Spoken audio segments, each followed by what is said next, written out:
When Hurricane Irene struck the North Carolina coast on August 27, 2011, it destroyed parts of NC-12, severing the lifeline to the mainland for thousands who live, work, and play on the scenic Outer Banks. The fierce storm breached the highway here on the Pea Island National Wildlife Refuge, 6 miles south of the Bonner Bridge. The hurricane left a gap about 200 feet long where the road used to be. Irene also breached NC-12 just north of Rodanthe at a place known as the S-Curves. Here, the storm ripped out a 160-foot-long section of asphalt, sending water swirling into nearby beach houses.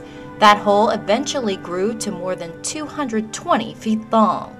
State Highway Administrator Terry Gibson remembers seeing the damage for the first time. And so immediately what was going through my head is, oh my goodness, how do we provide access to all these people out here and get this road back open quickly?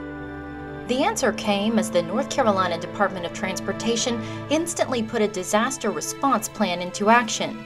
After 2 days of damage assessment from land and air, NCDOT organized a meeting with its federal and state environmental partners, more than 80 people in all, to get the permits needed to repair NC-12 and get people moving again. I mean, we called on Monday and they were here on Wednesday, and to have that big of a response, I think it just really opened the door for success. Permits in hand, NCDOT awarded a contract to the Maybe Bridge Company to install a 660-foot-long temporary metal bridge over the breach on Pea Island. In Rodanthe, the department found a suitable sand source and began filling in the breach. The biggest challenge was trying to get all the equipment and construction materials to the breach sites. The issue was access. The Bonner Bridge was closed due to storm-related scour issues, making Pea Island unreachable from the north. Plus, the breaches had completely disconnected Rodanthe from the mainland. The area was totally isolated. The head of our location survey unit actually rode a jet ski out there on that Sunday with a bicycle strapped to his back so that he could ride between the breaches because nobody could physically get there without a helicopter or a boat. The only option left was the ferry system. With ferries running 24 hours a day from the emergency terminal at Stumpy Point, NCDOT balanced carrying displaced residents and essential supplies to the barrier islands with getting the construction materials needed to fix NC-12 in place as quickly as possible. Because the ride took 2 hours one way, timing and coordination between the NCDOT Highway Division and the Ferry Division was critical. Yeah, everybody is taking on the challenge that they understand that that there's a whole island community, or actually 2 island communities with Hatteras Island and Ocracoke Island that are impacted, and every day counts to them. That mentality filtered through the department.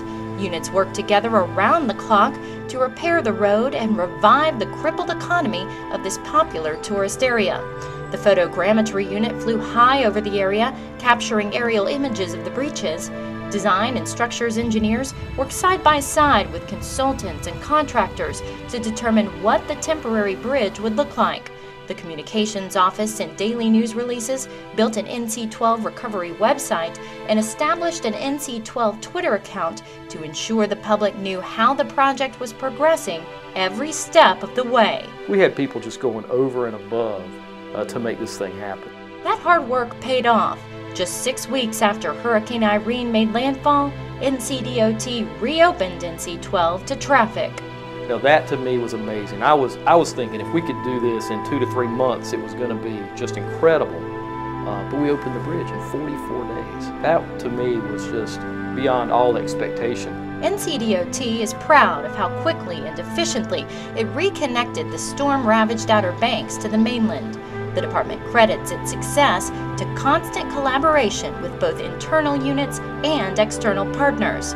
Together, we have made the Hurricane Irene recovery effort a model of how to respond to future disasters.